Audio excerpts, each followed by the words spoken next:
තෙරුවන් සරණයි හැමෝටම සුබ දවසක් වේවා දරුවනේ. මම මේ ඔයගොල්ලන්ට වීඩියෝ එකක් කරන්න හිතනවා දරුවනේ. විශේෂයෙන් මේ හතර කේන්දරයේ පාළු කොහමද ඒ හතර කේන්දරයේ පාළුණා විවාහයක් වෙන්න බැරිද? ඒ වගේම මේ ලෞකික ජීවිතයේ සැප සම්පත් අඩුද කියලා අහලා තිබුණා මගෙන් ගොඩක් දෙනෙක්. ඒ නිසා මම ටියුට් එකේ මෙතන මේ ටියුට් එක උත්තර කරන ආවා. ඒ වගේම පංචාංගෙත් ළඟට අරගත්තා. එතකොට මේ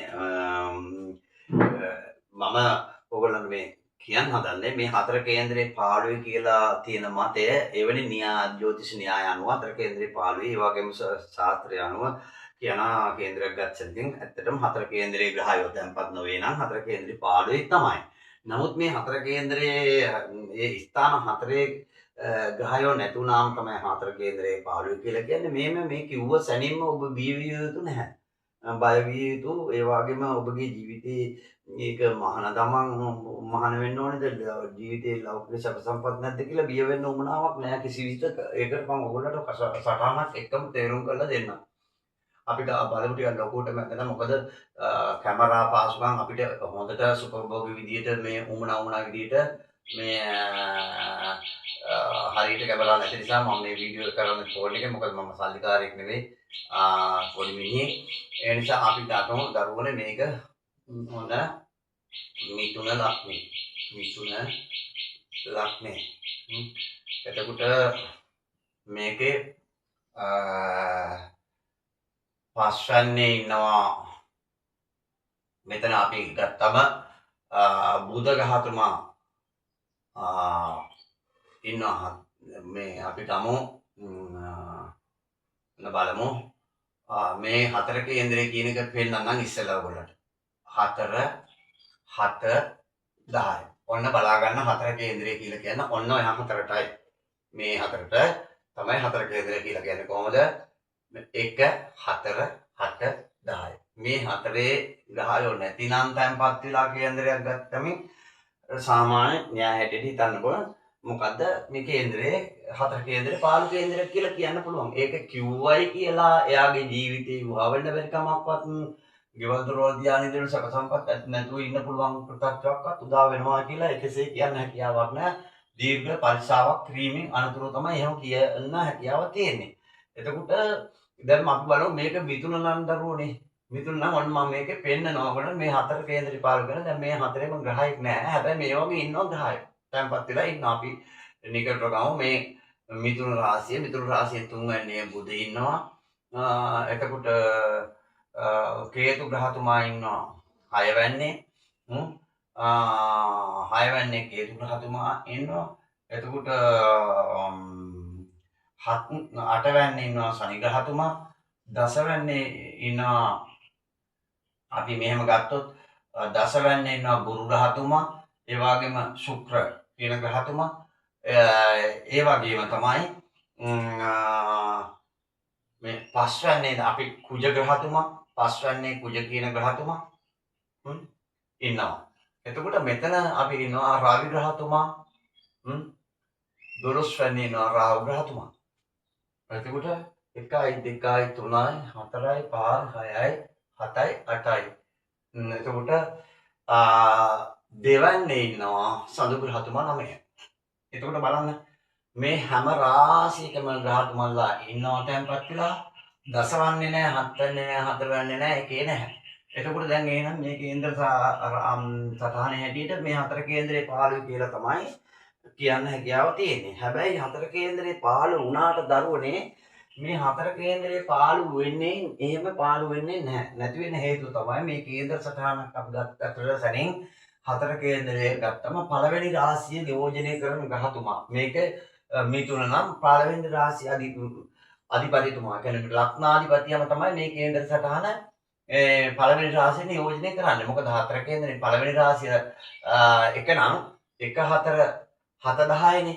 එහෙමනම් මේ පළවෙනි ලග්නාධිපතියම තමයි මෙතන අධිපතිය වෙන්නේ. කවුද? මේ රාශිය අධිපති ග්‍රහයා මිතුන රාශියට අධිපති ග්‍රහයා කවුද? බුධ ග්‍රහතුමා යන්න තැන්පත් වෙලා ඉන්න තුන්වැන්නේ. ඒකට තුන්වැන්න කියලා කියන්නේ මිතුන කටක සිංහ රාශිය. සිංහ රාශියට අපි බුද්ධ ග්‍රහතුමා නීච වෙන්නේ නැහැ, සතුරු වෙන්නේ නැහැ. ඔබට මේ වාගේ පංචාංගයක් අරගෙන ජ්‍යොතිර්වේදී මහත්තයෙක් ළඟට යන්න නැතුව මෙහෙම කළා සෙනිකව ඔබට මේ පංචාංගය ගත්තම මේ පිටුවේ 6 වෙනි පිටුව බලලා 6 වෙනි පිටුවේ තියෙනවා ඕනම ග්‍රහයෙක්ගේ සතුරු මිතුරු භාවය නම් කරලා. එතකොට මේ මම ඔයගොල්ලන්ට බලා ගන්න පුළුවන්. එතකොට මේ බුධ ග්‍රහතුමා සොස්සේත්‍රයි. මේ කොහෙටද ඉන්න රාශියට බුධ ග්‍රහතුමා සොස්සේත්‍ර වෙනවා. මොකටද මේ අපි ගත්තම අපි බලමු සිංහට කොහොමද කියලා. සිංහට එතකොට මිථුන රාශියේ බුධ ග්‍රහතුමා මිථුනට සොස්සේත්‍ර වෙනකොට දැන් තැන්පත් වෙන රාශිය තමයි සිංහ රාශිය. සිංහ රාශියට මොකද වෙන්නේ? මිත්‍ර වෙනවා. එතකොට මෙතනට මිත්‍රයි. එතකොට අපි බලමු එකේ පළවෙනි රාශියේ අධිපතිය එතන නැති වුණාට 10ක් නැති වුණාට ඒ අධිපතිතුමා ඉන්න හොඳ රාශියක මිත්‍ර වෙලා ඉන්නවා. එතකොට නීච විලා නැහැ, සතුරු විලා නැහැ. එහෙනම් හතර කේන්ද්‍රයේ පාළුවේ කියලා එක විදිහට කියන්න බෑ. මොකද දැන් මෙතන මේ පළවෙනි රාශියට දෘෂ්ටිත් බලන්න ක්‍රමවේදයක් තියෙනවා. ඒ කියන්නේ සුභ ග්‍රහයන්ගේ දෘෂ්ටි, පාපී ග්‍රහයන්ගේ දෘෂ්ටි මෙතන වැටෙනවාද කියලා බලන්න ක්‍රමවේද තියෙනවා. මම මේ ඔයගොල්ලන්ට තේරෙලිකව මේ හතර කේන්ද්‍රේ පාළුවේ අයියෝ වැඩක් නැහැ. මම මේ මහානදම් පන්සලට තමයි යන්න ඕනේ. මට විවාහයක් වෙන්න ජීවිතේ සතුටින් ඉන්න බෑ කියලා නිකන් වැටිලා ඉන්නාට මේ තේරුම් කරලා දෙන සාමාන්‍ය දැනීමක් දෙන්නවා. දැන් නැත්තම් මේ විග්‍රහ කරන්න තියෙන ගොඩාක්. එතකොට මේ අපි බලමු එක කිව්වා. එතකොට හතරවැන්න රන්නේ මිතුන් කටක සිංහ කන්‍යා රාශිය. එතකොට බලන්න හතරවැන්න කියලා කියන්නේ මොකද්ද පුතේ? මම මේ පළවෙනි රාශියෙන් කිව්වා පළවෙනි ආදී පළවෙනියෙන් කෙනෙක්ගේ ජීදස්කතිය පෞරුෂත්වයේ පෙන්නන එයාගේ තියෙන පරිසරකම දැන් අපි කියන සමහර අය ඉන්න නිදිමත ගතිය ඒ වගේ දැක්කමක ජීදස්කතියක් නැහැ. දැන් මේ වගේ පළවෙනි රාශියෙන් පෙන්නු කරන්නේ කෙනෙකුගේ ඕනම කෙනෙකුගේ ධාරණ සත්‍ය, ඥාන සත්‍ය, පෞරුෂත්වය තමයි මෙතන. ඒකට මේ හතර කේන්දරයට ආව හතර කේන්දරවල ගෙවල්, දොරවල්, ඉඩකඩම් සම්පත්, ගෙවල්, දොරවල්, ඉඩකඩම්, දීපල මෙන්න මේවා පෙන්වු කරනවා. ඒකට ඉඩමක් ගියන් දොරක් ඉඩම් තියෙනවා නම් ගෙවල් දොරවල් තියෙනවා නම් ඒක ලෞකික ජීවිතේ සැපක් නෙවෙයිද? සැපක්. එහෙනම් මේ හතර වෙන්නේ හැබැයි අධිපතිය වෙන්නේ කවුද? බුධ ග්‍රහතුමා. හැබැයි හතර වන්නේ නැහැ කිසිම ග්‍රහයක. හැබැයි මේකේ අධිපතිතුමා ඉන්න හොඳ තැනක මිත්‍ර රාශියක. අනිත් එක ලග්නේ මිථුන රාශිය වික්‍ර ස්ථානයේ සහෝදර ස්ථානයේ ඇතුළේ සඳහන් වන රාශීම. තැන්පත් වෙනවා ඒක සුභයි. මොකද 2 4 8 12 10 තැන්පත් වුණොත් තමයි අසුභ වෙන්නේ. කියන මොනම සුභ ග්‍රහයක් වුණත් 2 4 8 12 තැන්පත් වුණොත් ඒක සුභ බල මධ්‍යස්ථානම කියලා මිත්‍ර වෙලා හිටියත් අසුභ බල ටිකක් හරි දෙනවා. එතකොට මේ හතරවැන්න අධිපතිය හතරතලක ඉන්නවා. හතරවැන්න කියලා කියන්නේ එහෙනම් මෙයාට ලෞකික ජීවිතේ සැප සම්පත් ලබා ගන්න හැකියි. ඒකට හත්වැන්න ගමුකෝ අපි. හත්වැන්න වල මිථුන කටක සිංහ කන්‍යා තුලා උට්ටික ධනු රාශියට අධිපති ගුරු ග්‍රහතුමා තමයි මේ හත්වැන්න කියලා කියන්නේ. තමන්ගේ විවාහ ස්ථානේ, ඒ වගේම තමන්ගේ නෝනට අයිති දෙන, තමන්ගේ මහත්යට අයිති දෙන, ඒ වගේම ඒකට සඳහන් කරන දෙවෙනි මාර්ග ස්ථානයේ හැටියටත් හත්වෙනි රාශිය සඳහන් කරනවා.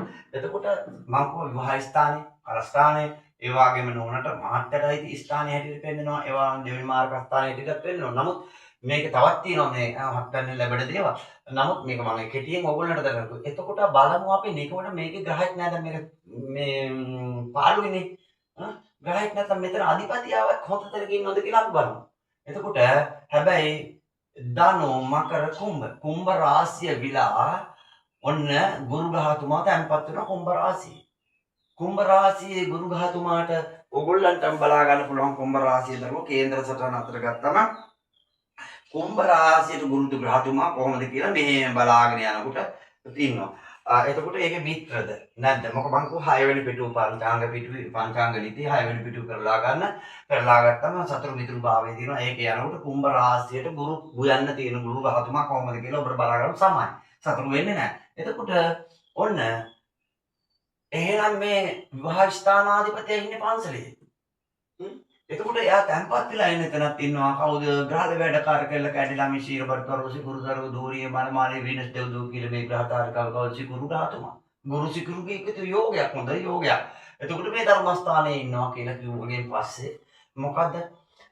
මෙයා හත අධිපතිය. එතකොට හොඳ විවාහ මෙයා හත්වෙනි රාශිය පහළ වුණාට මෙයාට ඒකේ බලය සම්පූර්ණ මෙයාට හතර කේන්දරේ පාළුවේ කියලා මෙයාට හිතෙන් වැටෙන්න, චිත්ත පීඩා ඇති කරගන්න, අවශ්‍ය වෙන්නේ නැහැ. හේතුව තමයි ඔහුගේ හත්වැන්න අධිපතියා හොඳ තැනක ඉන්නවා. හොඳ තැනක තැන්පත් කරන සුබ ග්‍රහයොත් එක්ක තමයි තැන්පත් වෙලා ඉන්නේ. එතකොට අපි බලමු ඊළඟට අන්තිම රාශිය තමයි දසවැන්න. දසවැන්න කියලා කිව්ව මම කිව්ව කෙනෙකුගේ රැකියාව, කෙනෙකුගේ ව්‍යාපාරය, තමන්ගේ වෘත්තිය මොකද්ද කියලා කියන්න හැකියාව තියෙනවා මේ රාශිය තැන්පත් ග්‍රහය ගන්නවා. ඔයා මේ වගේ රස්සාවක් කරන්න ඕන කෙනෙක්, ඔයාට මේ වගේ ව්‍යාපාරයක් කරන්න ඕන කෙනෙක්, මෙවැනි දෙයක් කරන කෙනෙක් කියලා කිවීමේ හැකියාව තියෙන 10 වෙනි රාශිය. එතකොට 10 වෙනි රාශිය 15 වෙනි. දැන් අන්තිම රාශිය මොකද 1 4 7 12 කිව්ව 10 එක 4 7 10 කිව්වම මේ 4 15 4 කේන්දරේ 15 කියලා සඳහන් කරනවා. නමුත් මම මේ පෙන්වන්න කරන්න යන්නේ මේවා 4 කේන්දරේ 15 කිව්ව හැටියට බය වෙන්න එපා කියන එක. එතකොට එහෙනම් දසවැන්න කිසිම 10ක් නෑ 15. ඒක. එතකොට දසවැන්න ආධිපතිය. මොකද දසවැන්න කියලා කියන්නේ මීන රාශිය. මීන රාශියේ අධිපතියා 9 වෙනි රාශිය තැන්පත් වෙනවා. ඉතා සුබයි. ආගමානුකූලව ඒ කියන්නේ කුඩු විකුණන්න නැතුව, ගංජා විකුණන්න නැතුව, තමන්ගේ ධර්මානුකූලව මිල මුදල් හොයන්න, තමන්ගේ දුක් මහන්සිය මිල මුදල් හොදට දියුණු වෙන්න පුළුවන්. ඒ වගේ විදේශ රටවල් වල යන්න පුළුවන් කේන්දරයක්. මේ කේන්දරේ ඔන්න 4 කේන්දරේ 15 වෙනි. 4 කේන්දරේ 15 වුණාට දරුවනේ මේ කේන්දරේ හැටියට ඔන්න මම ඔයගොල්ලන්ට කියනවා. දැන් මේ කේන්දරේ ගත්ත ගමන් 4 කේන්දරේ 15 නම් මෙයාගේ ලෞකික ජීවිතේ සැප නැද්ද? විවාහ ජීවිත නැද්ද? නැහැ. මේක හොඳ විවාහයක් වෙන්න පුළුවන්. ඒ වගේම තමයි හොඳ අධ්‍යාපනයක් ලබා ගන්න පුළුවන්. විදේශ රටවල් වල යන්න පුළුවන්. ලෞකික ජීවිත සැපකම් ලබන්න පුළුවන්. ගෙවල් දොරවල් යහන වාහන ඉඩකඩම් පවා ලබාගෙන ඉදිරියට යන්න පුළුවන්. මනුෂ්‍ය අතර කැපී පෙනෙන කෙනෙක් හැටියට, මනුෂ්‍ය අතර ඉස්සරහට යන්න පුළුවන් කෙනෙක් හැටියට ඉන්න පුළුවන්. ඒ වගේම ධනෙ ලැබීම අතරින් ඉහළ ප්‍රබල තත්ත්වයක් පෙන්වුම් කරන කේන්දරයක් හැටියට. මොකද ධනස්ථානාධිපතිය මිදුන කටක ධනස්ථානාධිපතිය ධනස්ථානෙට තැන්පත් වීම. ඒ වගේම තමයි එතකොට වික්‍රමස්ථාන වික්‍රමස්ථානාධිපති ආයස්ථානගත වීමත් එක්ක මේව තව තියෙන දෘෂ්ටි විදියට බලන්න පුළුවන්. ඒ ස්පුටානෝ බලන්න පුළුවන්, නැකත්තනෝ බලන්න පුළුවන්, චන්ද්‍ර කේන්ද්‍රයෙන් කොහොමද කියලා බලන්න පුළුවන්. මේ ඒ නිසා මම මේක ඔයගොල්ලන්ට කියන්නේ දරුවනේ මේ 4 කේන්දරේ 15 කියලා මගෙන් අහලා තිබුණු දරුවන්ට මම කියන්නේ 4 කේන්දරේ 15 කියලා කිසි විටක බය වෙන්න එපා. මහාන වෙන්නම කියලා ඒකේ 4 කේන්දරේ 15 කියලා මේ මහාන වෙන්නම ඕනේ කියලා පෙන්වන්නේ නැහැ. හැබැයි 4 කේන්දරේ 15 විලා දරුවනේ 4 කේන්දරේ 15 විලා සුබ ග්‍රහයන් ඔක්කොම අසුබ රාශි වල තැන්පත් වෙනවා. සුබ ග්‍රහයන් ඔක්කොම හැම ග්‍රහතුමෙක්ම අපි ගත්තම ඒ කියන්නේ සුබ ග්‍රහතුමන්ලා දැන් මේ කේන්දරේ අපි ගත්තම මිථුන ලග්නේනේ. මිථුන ලග්නේ මේකේ මේ 1 4 7 10 කියන රාශි හතරේම ග්‍රහතුමන්ලා අසුබ රාශි වල තැන්පත් වෙනවා. නැත්නම් පාපී ග්‍රහයත් එක්ක තැන්පත් වෙනවා. ඒ තැන්පත් වෙනකොට සෙනසුරුයි ගුරුයි සංයෝගයක්. එහෙම නැත්නම් ගුරු බුධ සනි සංයෝගයක්. එහෙම නැත්නම් සනි සිකුරු ගුරු සංයෝගයක්. එහෙම නැත්නම් සාඳු සනි ගුරු සංයෝගයක්. මෙන්න මේ වාගේ සංයෝග වෙලා තමන්ගේ අධිපතිය පාපී ස්ථානෙට අන්න එවැනි අය ඔන්න මහාන වුණාට කමක් නැහැ. මහාන වෙනාට මහාන ගමේ ඉදීමේ හැකියාව තිබුණා. අන්න අර වාගේ බලපෑම් තියෙනවා. නමුත් මේ අර මම පේරුම් කරලා ඔයගොල්ලන්ට දුන්නේ මේ 4 කේන්දරේ 15 කියලා දරුවනේ ඔයගොල්ලෝ බිය වෙන්න එපා. රෙඩට වැටෙන්න එපා. ඒක මේ මහාන යෝගයක්ම කියලා හිතන්නත් එපා. ඒවා ගැඹුරු විග්‍රහයකට ගිහිල්ලා පරීක්ෂාවක් කරලා කේන්දර පරීක්ෂාවක් කරලා මොකද මේ කේන්දරේ තුන මේ මම ඔයගොල්ලන්ට ඇදලා පෙන්වන්නේ දර කේන්දරයක්. මේකේ භාව කේන්දර තියෙනවා. භාව කේන්දරේ සමහර විට 4 කේන්දරේ 15 නොවෙන්නත් පුළුවන්. භාව කේන්දරයට යනකොට ඉන්න අංශක ගණන් ඉස්කුට අනුව ඒවා වෙනස් වෙන්නත් පුළුවන්. ඒ නිසා 4 කේන්දරේ 15 කියලා කිසි විටක බය වෙන්න එපා, බිය වෙන්න එපා. 4 කේන්දරේ 15 අය ඕනතරම් ඉන්නවා. කෝටිපතියෝ, ත්‍රිකෝටිපතියෝ, ධනස්ථානාධිපතියෝ, සමහර පවුල් වෙන්නම් බැරිද කියලා අහලා තිබුණා ගොඩක් දෙනෙක්. විවාහ වෙන්නම් බැරිද කියලා විවාහ 2 3 කරගත්ත අය ඉන්නවා මේ 4 කේන්දරේ 15 අය. ඒ වාගේ කිසි දෙයකට බිය වෙන්න එපා. ඕගොල්ලන්ගේ පවුලේ ජ්‍යොතිර්වේදියා ලවා ඕගොල්ලන්ගේ ජන්ම පත්‍රය පරීක්ෂා කරගෙන හොඳ ගමනක් යන්න කියලා කියනවා. ඕගොල්ලන්ට වටිනවා ආනන්ද අවුලේ මේකට කමෙන්ට් එකක් දාන්න, මේ වීඩියෝ එක ෂෙයා කරන්න. ඕගොල්ලන්ගේ අදහසක් තියෙනවා නම් මට දෙන්න. ලයික් එකක් දාන්න. ඒ විදිහට කරන්න. හැමෝටම තෙරුවන් සරණයි.